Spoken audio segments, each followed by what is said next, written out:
ये तिलगुड़ के स्पेशल लड्डू एकदम सॉफ्ट हैं और स्वाद में एकदम डिफरेंट। आप हमेशा जो तिलकुट बनाते हैं उनकी जगह आप इस बार ये तिलगुड़ के लड्डू बनाइए, आपके सारे परिवार को बहुत ज़्यादा पसंद आएंगे।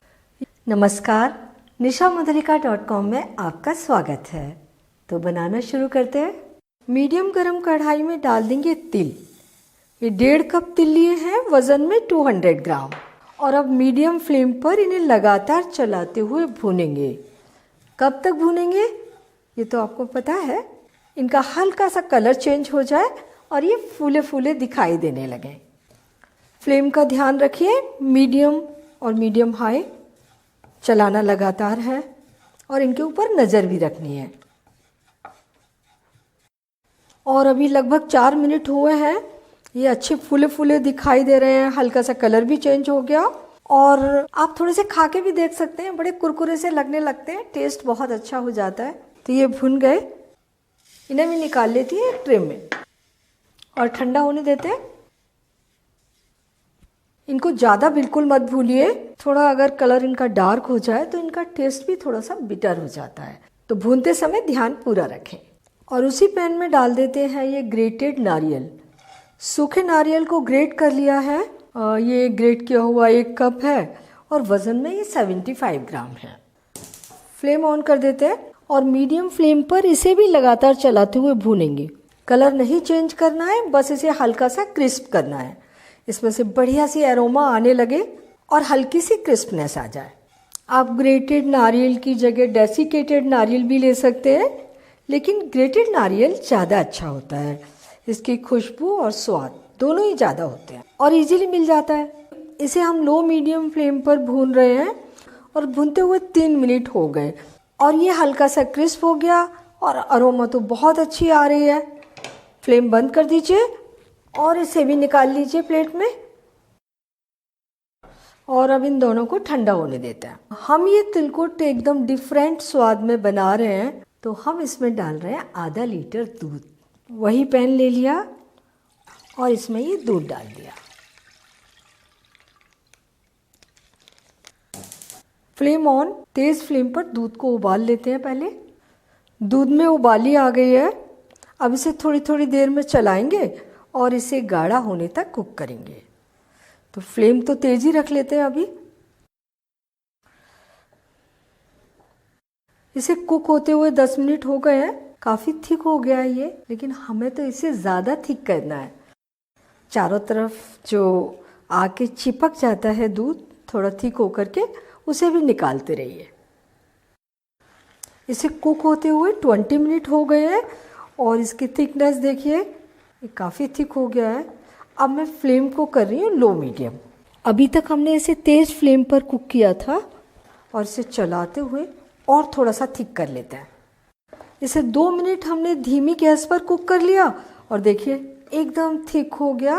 बिल्कुल ऐसा लग रहा है ना जैसा आपने मावा भुना हो।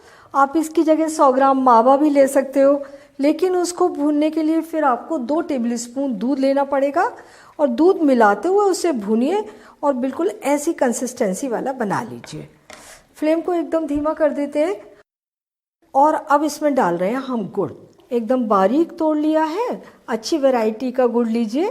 इसमें कुछ होना नहीं चाहिए क्योंकि इसको छान नहीं सकते। ये 1.5 कप गुड़ है और वज़न में है 300 ग्राम।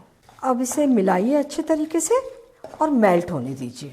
इस तरीके से बनाने से तिलकुट का जो स्वाद आएगा वो आप खा करके खुद ही कहेंगे कि ये कितने अच्छे हैं।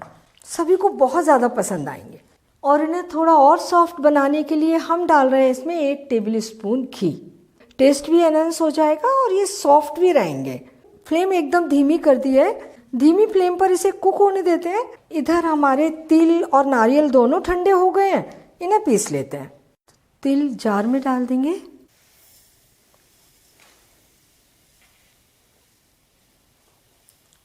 और चौथाई तिल बचा लेंगे, लगभग 50 ग्राम। और ये नारियल भी इसी के साथ डाल देते हैं। डेसिकेटेड नारियल ले रहे हैं तो उसे आपको पीसने की ज़रूरत नहीं है। और ये लिए हमने 10 इलायची क्रश कर ली है, इन्हें मैं छील कर इसमें डाल देती हूँ। छिलका हटा दूंगी।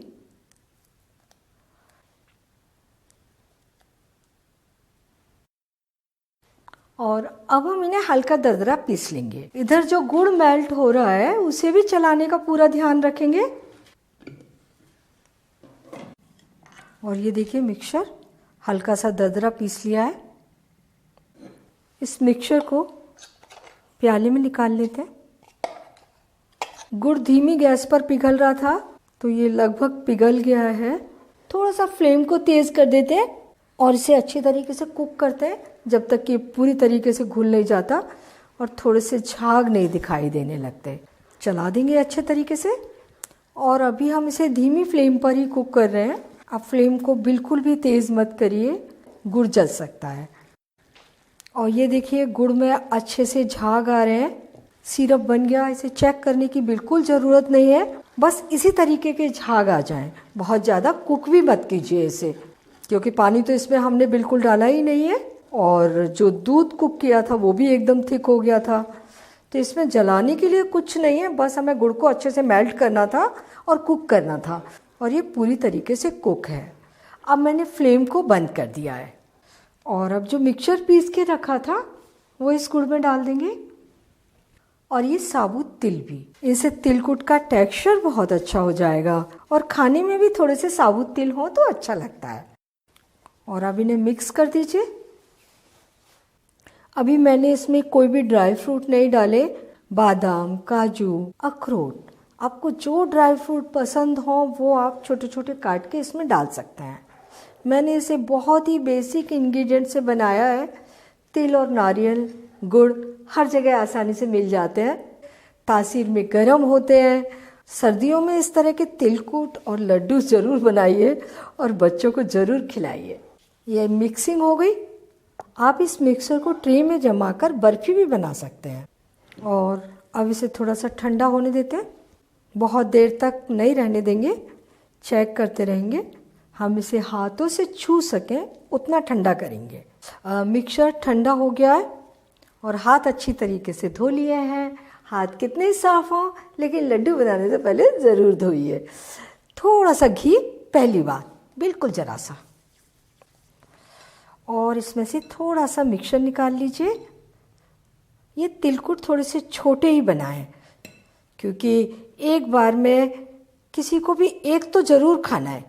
बस इन्हें इस तरीके से गोल करते जाना है। और ये देखिए एकदम ताज़ी है। अभी तो बहुत ज़्यादा सॉफ्ट है, लेकिन जब ये ड्राई हो जाएंगे तो इतने सॉफ्ट नहीं रहेंगे।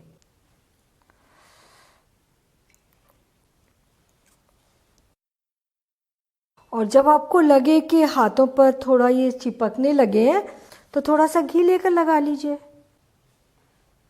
और ये लास्ट, ये सारे तिलकुट बन गए और इतने मिक्स से 27 तिलकुट बनकर तैयार हुए हैं। वज़न में ये 700 ग्राम है। इन्हें बनाने में आपको कोई दिक्कत नहीं आएगी, लेकिन तिल भूनते समय ध्यान रखें कि वो ज़्यादा डार्क ना हो जाए। नारियल भूनते समय भी ध्यान रखें कि वो भी डार्क ना हो जाए। दूध को जब आप गाढ़ा कर रहे हैं तो उसे बार बार चलाते रहें, वो कढ़ाई के तले में लगना नहीं चाहिए। और जैसे ही वो थिक हो जाए तभी आप गुड़ को उसमें मेल्ट होने के लिए डालें। अच्छे तरीके से झाग आ जाए, फ्लेम बंद कर दीजिए और सारी चीज़ों को मिक्स करके आप तिलकुट बना लीजिए। आप बहुत अच्छे तिलकुट बनाकर तैयार करेंगे। इस मकर संक्रांति पर आप ये डिफरेंट तिलकुट ज़रूर बनाइए और मुझे बताइए कि आपको कैसे लगे।